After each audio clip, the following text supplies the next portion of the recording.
Hi, I'm Varel. My parents left me a single thing in their will, an old broken bed. No money, no property, just that. At first, I thought it was an insult, but then I found what was hidden inside, and everything changed. Turns out, the bed wasn't broken. It was a message, a warning, a key to the truth they tried to bury along with my mother's name. The law office smelled like furniture polish and stale power. Mahogany walls, deep leather chairs, everything screamed wealth, tradition, and cold judgment.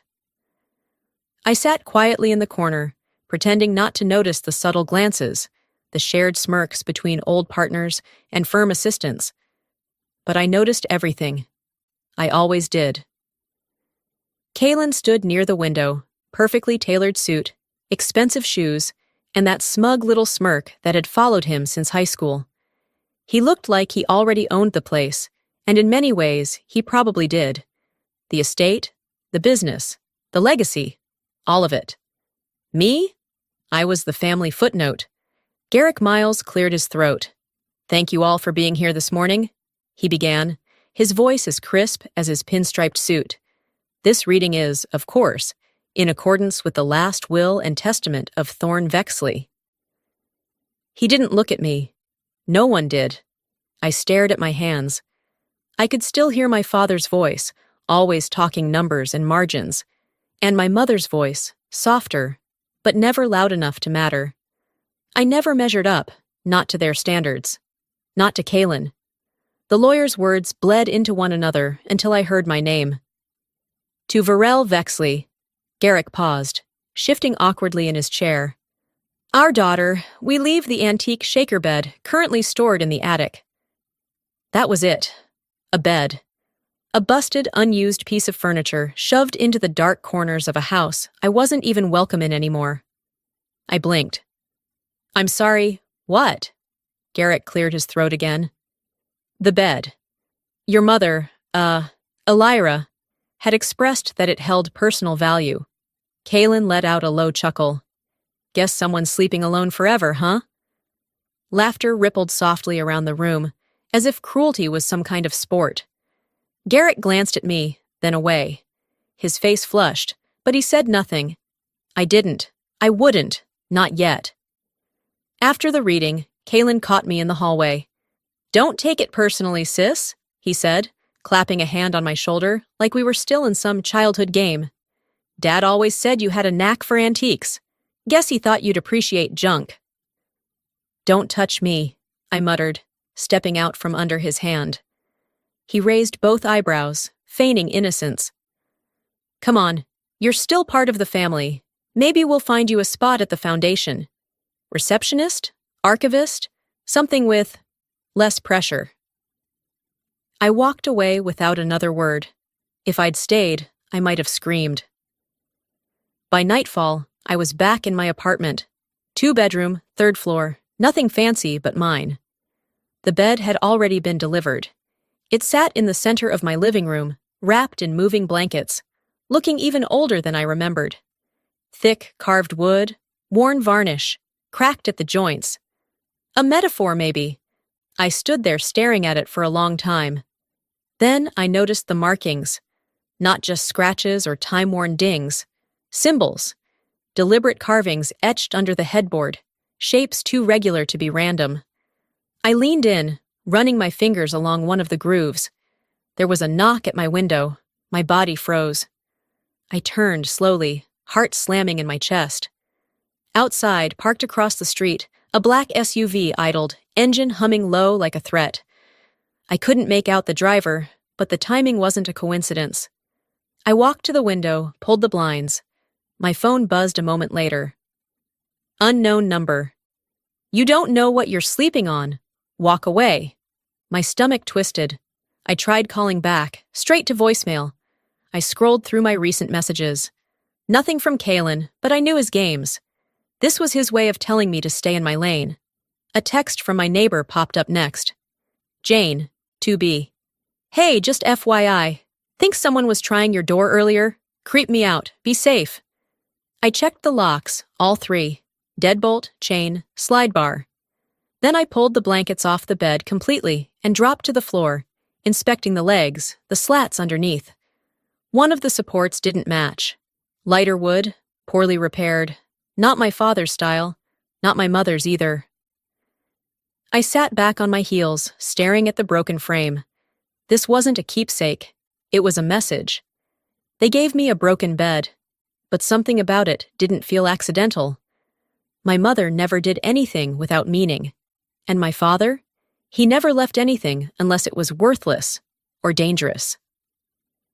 I lay in bed that night, not even bothering to move the antique to the other room.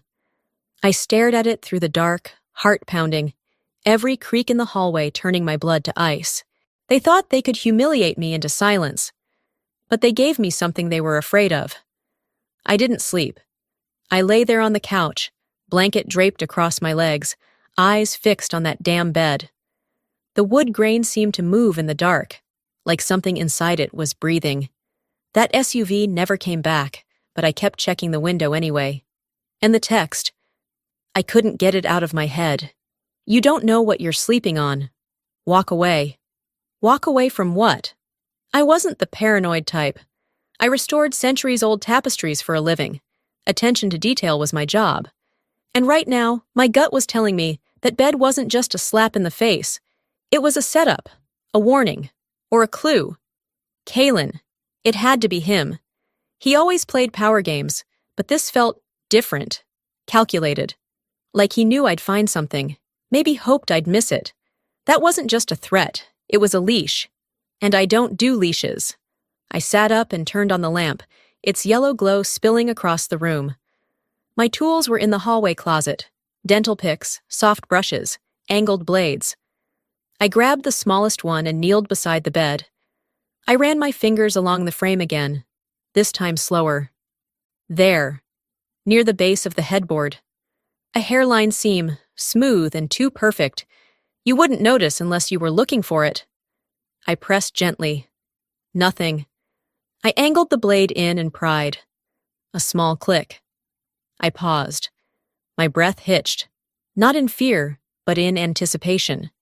The panel gave way with a soft creak, revealing a narrow compartment, barely the size of a shoebox.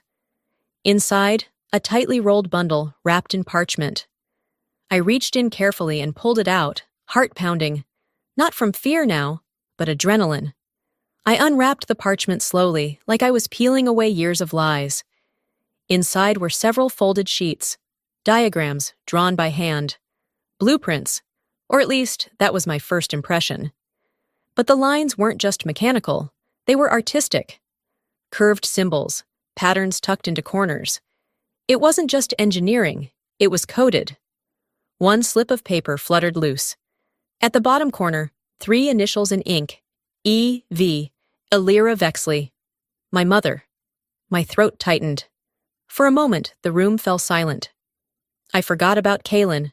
I forgot about the inheritance, the SUV, even the humiliation at the will reading. I was just a daughter holding a message from the one woman who had barely spoken above a whisper her whole life. I laid everything out on the floor, smoothing the pages with trembling fingers.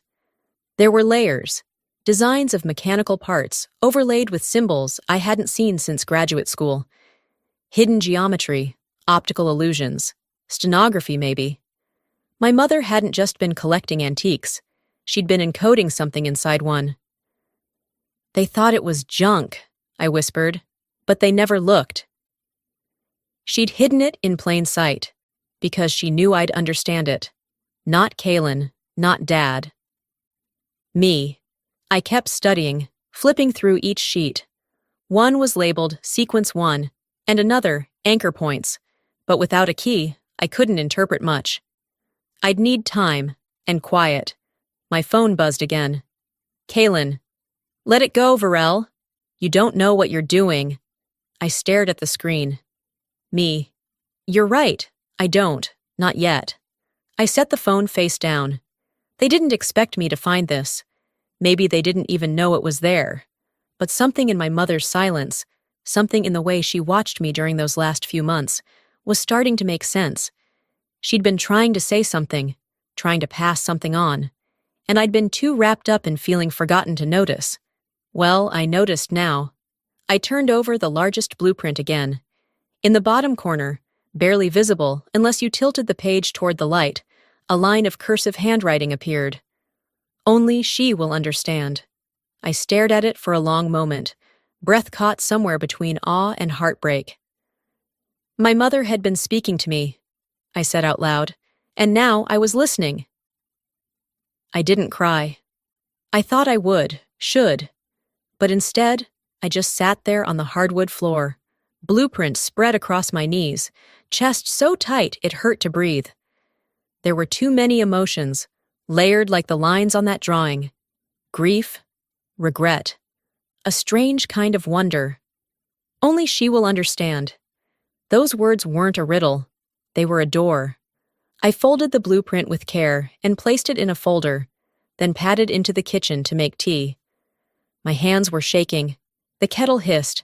I needed someone to talk to, someone who had known her, really known her, someone who hadn't smiled through lies and handed me a bed like it was an afterthought. I picked up my phone and dialed Hestia. She answered on the second ring. "Virel? I need to see you," I whispered. "Please." She didn't ask why. "Come now." By the time I reached her house, dawn had just begun to tint the sky with light. Her porch light was on, just like always. She stood in the doorway, wrapped in a knit shawl, eyes already glistening. "Oh, honey," she said as I walked in. "It's finally happening, isn't it?" I couldn't speak. I just nodded. She made me sit, placed her hands over mine, like she used to when I was 10 and afraid of thunderstorms. Then she walked to the sideboard and pulled out a small wooden box, aged and familiar. "She gave this to me months before she passed," Hestia said, voice trembling. "Told me not to open it. Said it was meant for you, when you were ready to stop listening to your brother." I opened the box. Inside was an old digital recorder. I clicked play. The voice that came through was soft, weary, but unmistakable. "Virel, my darling, if you're hearing this, it means you found what I couldn't protect while I was alive."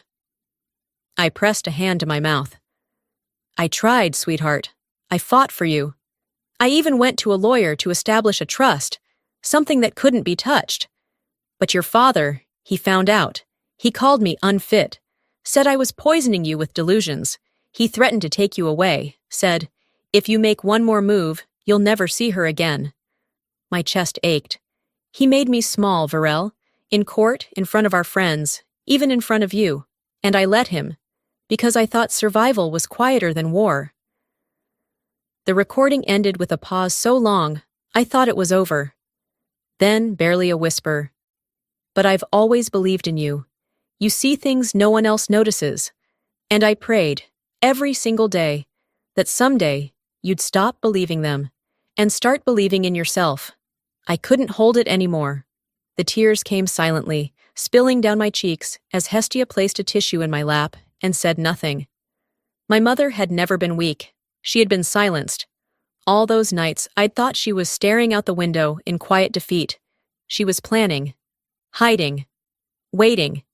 And I had hated her for giving up. But she never did. Not really.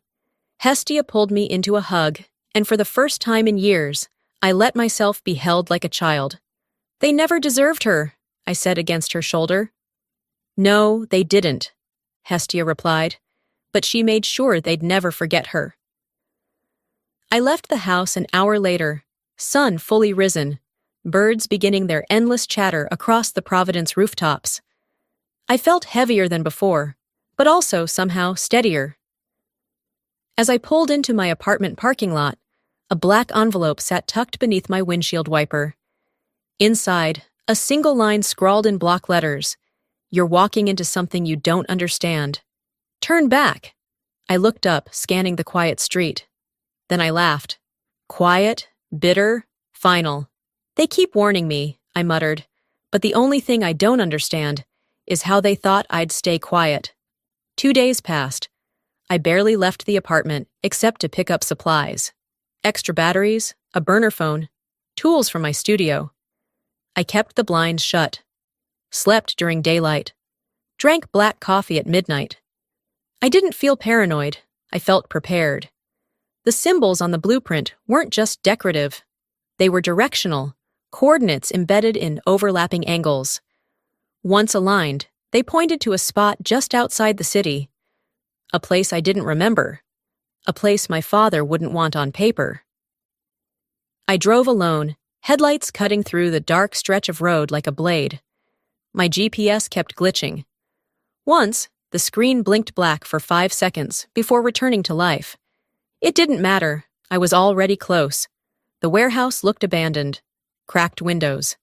Condemned signs peeling off the front. But the lock on the side gate? New, clean, recently installed. I parked half a block away and approached on foot. The air around the building felt stale, still, like everything inside was holding its breath. I found the side entrance, rusted but barely latched. I pushed it open and stepped inside. Sensors clicked on. Low amber lights flickered along the walls. A hum rolled beneath the floor, faint and steady, electric systems still running. This place wasn't dead. Someone had been keeping it alive. I walked past metal beams, empty crates, a conveyor belt frozen mid-motion. Then a voice came from the shadows. "You came, just as I hoped." I froze. The voice wasn't Kaylin's.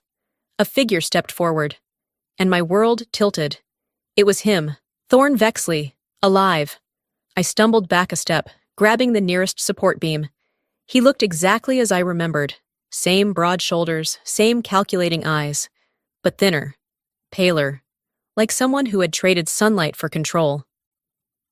"Dad?" I whispered. He smiled. "Not quite the ghost you expected, huh?" My legs felt like lead. "You're supposed to be dead. Death is relative," he said calmly. "Sometimes disappearing is more efficient than dying." Before I could respond, another figure stepped out behind him. Of course. Kaylin. He looked too pleased with himself. "Told you she'd figure it out." "You?" I looked between them. "You faked it. You both. This whole thing. What was it? A test? A game?" "Insurance," Thorn replied. "Your mother had started leaking information. Little things at first. Patents. Names. Then she built that bed." My heart punched against my ribs. She didn't build it to store secrets. She built it to protect them, from you. Thorn tilted his head. "She built it for you. That was her mistake." I stepped back, hand reaching instinctively toward my pocket. My phone, a recorder, anything. "She trusted me," I said, voice shaking, "because she knew you'd come after me next." He didn't argue. Instead, he reached into his coat pocket and pulled out a small remote, pressed play. A recording played through hidden speakers. Her voice again. "Elira Vexley, March 14th. Thorn threatened to have Varel removed from the home. Said if I didn't stop pursuing the trust, he'd file for custody, claim mental instability, fabricate medical reports. Said, 'She'll be mine before you can blink.'" My knees buckled. "That's enough," I snapped. Thorn turned off the recording. "You were never the target, Varel. You were leverage. You were the perfect pawn." A silence hung in the air like smoke. Then I spoke, lower than before. "You threatened to erase me." "No," Thorn said coolly. "I threatened to use you. Big difference." I clenched my jaw, stepping forward. "You don't get to define that." "You don't get to rewrite history, sweetheart," Kaylin added. "Mom lost. You were just too naive to see it." "You know what?" I said, my voice rising like a tide, slow but certain. "I might have been naive, but I see clearly now." Thorn took a step closer, voice low, almost sympathetic. "You're in over your head, Varel. If you walk away now, I'll forgive the trespass. Stay, and you'll regret it." I looked into his face, the man who taught me fear and called it structure. The man who claimed silence was safety. The man who tried to bury my mother in life and in death. "No," I said, meeting his stare. "You don't get to erase women anymore." I walked out of that warehouse with my pulse hammering in my throat and my fists clenched so tight, My nails left half-moon dents in my palms. "You don't get to erase women anymore." I didn't say it for them. I said it for her, for my mother, for the woman they spent years calling unstable, irrelevant, fragile. But she wasn't fragile. She was filtered out, censored, sanitized from their version of the truth. I didn't sleep that night. Instead, I sat on the floor with the documents from the hidden compartment, pages spread across my living room like shattered glass. Blueprints, test notes, sketches, patent filings never submitted. It was all here, and nestled among them, folded inside an old manila envelope, was a laminated press clipping. Vexley Industries named Innovator of the Decade. The article praised the invention that had revolutionized small-scale energy transfer in urban housing infrastructure. The photo showed Kalen, grinning like he'd built the thing with his bare hands. But the diagram they used, the one displayed behind him during the award ceremony, was my mother's. Word for word, stroke for stroke. Even her signature loop in the lower right corner was faintly visible beneath the company logo they'd slapped over it. I stared at that page, my vision blurring. My breath grew shallow. They didn't just take her voice. They took her genius, sold it, celebrated it, turned her into nothing while they bathed in applause. I whispered, they stole her brilliance and put their names on it. Something inside me snapped. Not loudly, not dramatically, just a click, a decision. The next morning, I messaged a woman I used to follow during my undergrad days. Her name was Dana Fields, an investigative reporter who didn't pull punches and had a knack for blowing open corporate scandals. She agreed to meet in a downtown cafe 2 hours later. She arrived in a gray coat, messenger bag slung over one shoulder, laptop already open before she sat down. "All right, Varel," she said. "You said this wasn't just personal. Prove it." I handed her the folder. No hesitation. She flipped through the document slowly at first, then faster. Her brows drew closer together. "This blueprint," she muttered, tapping a corner. "Where did you get this?" "It was hidden in an antique bed my parents left me, one that used to be in my mother's studio." "Are you aware this exact design was featured in the Vexley Industries patent suite 5 years ago?" "I am now." She looked up at me. "If these dates are accurate, and these sketches predate their submission, this isn't a dispute. This is theft, fraud, maybe even racketeering." "I don't need a court to tell me what I already know," I said quietly, "but I need the world to hear it." Dana leaned back, nodding slowly. "You realize what you're doing, right? This isn't just family dirt. This is going to hit a national level." "Good," I said. "Let it burn." That night, the article went live. Buried genius. Was Vexley's legacy built on a stolen foundation? It started as a ripple on niche media. Within 2 hours, it was trending. Major outlets picked it up. My inbox exploded. Some of it support, much of it venom. "You should have stayed in your lane. You're ruining your family. Ungrateful little parasite." And from Kalen, of course. "You've made a big mistake." He didn't even try to mask it as concern. Just power trying to hold the last thread of control. I stared at his message for a long time, then deleted it. Instead, I picked up my phone, switched the camera to front-facing, and hit record. "My name is Virel Vexley. I'm an art restoration specialist. I'm also the daughter of Ilira Vexley, a woman who created something brilliant and died with the world believing she was nothing." I paused. My hands trembled, but my voice stayed firm. "You told me to stay silent. I stayed silent too long. Now, I speak for her." I posted the video and powered off my phone. No hashtags, no tags, no theatrics, just truth. Plain, brutal, overdue. By morning, my inbox had imploded. Not even an hour passed before the retaliation started. Messages flooded in from numbers I didn't recognize. Some were silent. Others hissed veiled threats through encrypted apps. One read simply, "Nice move. Hope your fire alarms work." Then the building manager knocked on my door. "Miss Vexley, fire inspection, unscheduled." He looked nervous. Too nervous for a man who had worked here 10 years. I didn't open the door. Send them back with a warrant. He hesitated, then mumbled something and left. I watched him through the peephole, phone clenched in my hand. They were poking, pushing, seeing if I'd flinch. I gave them a chance to back off. They didn't take it. So I opened the last envelope, the one my mother had sealed with red wax and a note. Only if they come for you. Inside was a USB drive and a single sheet of paper. On it, 3 words. Clarity Protocol, Initiate. I plugged it into my laptop, and instantly, a password screen appeared. Blank, except for a blinking cursor. I didn't hesitate. The answer had been etched in that bed frame since the beginning. I typed in the first sequence of overlapping triangles from the blueprint. The screen flickered.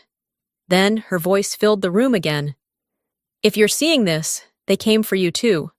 I closed my eyes for a moment, letting her voice wash over me. This system is a fail-safe, she said. Every file, every recording, every blueprint archived here, encrypted, ready to go where they can't bury it. You'll have one chance to activate it. A list of recipient nodes began to scroll down the screen. SEC, DOJ, EPO, YPO, CNN, The Guardian, Reuters, ProPublica. Hundreds of files populated the progress bar, audio logs, internal emails, false statements, whistleblower testimonies with dates that made my stomach turn. Kaylin's voice on tape. She's already dead weight. Let's make sure she stays buried. My hand hovered over the final command. There was no going back, but there was also no other way forward. I clicked Upload. The screen turned black for a heartbeat, then filled with pulsing white light. Clarity Protocol activated. Secure transmission in progress. My eyes burned, not from tears, but from the clarity my mother had always believed I'd one day find. She had built this, hidden it beneath decades of silence, left it for the one person they never saw coming. Me. I watched the bar fill, 12%, 39%, 72%. Then, Clarity Protocol completed. Data integrity confirmed. All nodes received. The room fell still. My phone buzzed again. Kaylin, you've destroyed everything. I stared at his message. Then I typed back, not everything. Only the lie. I sat back, breath catching for a second. The sun had broken through the clouds outside, casting long stripes across the hardwood. My apartment had never looked brighter, or more like a war room. I didn't feel like a daughter anymore. I felt like the person my mother always believed I could be. Not just a witness, not just a voice. A reckoning. I walked into the bathroom, splashed cold water on my face, and looked into the mirror. For the first time, I didn't see my father's disappointment or my brother's smugness. I saw me, unshaken. I leaned closer to the reflection, voice barely a whisper. Now we see who they really are when the masks come off. The next 2 days moved like a landslide. No control, no warning, only impact. Every news outlet ran a variation of the same headline. Vexley Empire implodes amid intellectual property scandal. Clarity Protocol leak sparks DOJ, SEC investigation. Buried genius. Who was Elira Vexley? I sat on my couch, knees hugged to my chest, watching it all unfold with the quiet intensity of someone who had nothing left to lose and everything to protect. Stock prices dropped like a stone. Investors bailed. The board of directors called an emergency vote, then another, then stopped answering their phones altogether. By noon on the second day, the company's legal counsel issued a public statement. They welcomed cooperation with the investigation and would reevaluate internal systems and historic filings. Translation. They were scrambling. My phone didn't stop vibrating. Journalists, lawyers, former employees, some I hadn't seen since childhood. One of them texted, "They used her work. You proved it. We're behind you." I didn't want applause. I wanted accountability. And justice was now playing on every screen in America. A federal judge confirmed what I already knew. My mother's patents were never legally transferred. Her inventions had been hijacked, repackaged, and filed under Vexley Industries without her consent. The court not only voided those filings, but reinstated Alira Vexley as the rightful holder of every IP license connected to those innovations. And because I was her sole heir, ownership passed to me. The boardroom inside Vexley HQ looked like the aftermath of a battlefield. Half the chairs were empty. The remaining members sat stiff, pale, watching the SEC reps shuffle through files at the end of the table. I stood at the head seat. I didn't sit. Someone murmured, "She controls the patents now." Another replied, "We're working for her." I kept my voice calm. "You're not working for me. You're deciding whether to work for what's next." That's when the door slammed open. Kalen. His face was crimson, jaw clenched tight enough to snap. "You think you've won?" he spat. "You just blew up our legacy. You destroyed everything Dad built." "No," I said coolly. "You did that yourselves. I just turned on the lights." He turned to the board. "She's unstable. You all know this. This whole mess. She doesn't have the temperament to run anything." Silence. Then one board member, an older man with tired eyes, looked him square in the face. "Kalen, you forged documents and buried your own mother's name. You lost the right to call anyone unstable." Even security stepped forward when Kalen raised his voice again. "I will not be erased," he barked. "Not by her, not by anyone." "You erased her first," I replied. "And now everyone knows it." He stormed out. I didn't watch him leave. Instead, I turned to the table. "I'm not here to clean up your image," I said. "I'm here to make sure this company becomes what it pretended to be." No one challenged me. Later that evening, I stepped into what used to be my mother's private lab, cleaned, restored, humming with low light and new purpose. It was quiet, but not empty. Her presence lived in every blueprint still tacked to the wall, every prototype lined with careful hands. I walked to the far end of the room, where a photograph of her had been boxed away years ago. I placed it on the center of the desk. She was smiling in it, the real kind, proud, peaceful. "They built this empire with stolen dreams," I whispered. "Now it belongs to the woman they erased." It had been a week, 7 quiet days since the board fell silent, since Kalen vanished from the building and the lawyers stopped circling like vultures, since the press shifted their attention to the next scandal and left my mother's face, finally, framed in truth. But my chest still ached. I wandered the restored lab slowly, fingertips grazing the edge of her desk, the metal edge of a prototype, the faded ink of her handwritten formulas. It wasn't just equipment. It was her story, pressed into paper and wires. I won the battle, but I still lost her. No court ruling could give me back the time we should have had. No headline could undo the nights I spent wondering if she'd ever truly loved me, or if I had just been a reminder of everything she'd lost. That doubt had always haunted me, until Hestia called. She met me outside the old apartment she now shared with her daughter. Her hands were gentler than I remembered, her voice lower, weathered. "She asked me to wait," she said, pressing the envelope into my palm. "Until the storm passed, until you were ready." The envelope was cream-colored, heavy. My name written in long, curved strokes I knew by heart. Virel. I didn't open it there. I waited until I got home, locked the door, sat in silence, and let my fingers tremble just once before tearing it open. The letter smelled faintly of lavender. "My darling girl, if you're holding this, then you've done more than I ever could. You didn't just survive them, you saw through them, and you chose something better. I didn't leave you the company, or the money, or the approval you deserved. I left you something stronger. The truth." I stopped reading, breathing through the pressure building behind my eyes. "I know I failed you in ways you won't always be able to name. I let them silence me because I thought I was protecting you. But maybe I was also afraid. Afraid that if I fought too hard, they'd erase me completely and take you with them. You were never invisible, Virel. You were my reason." That line undid me. I sat there on the floor, clutching the pages to my chest like a life raft, sobbing into the sleeves of the sweatshirt she used to wear on rainy days. It smelled like dust now, but in that moment, it felt like her arms. The rest of the letter wasn't about the company. It wasn't about patents or revenge or strategy. It was about motherhood and the kind of love that survives even the cruelest kinds of silence. By the time I folded it and slid it into a frame, the world felt a little different. Not quieter, not easier, but honest. 2 days later, I received a single email from Kaylin. "You win, I'm sorry."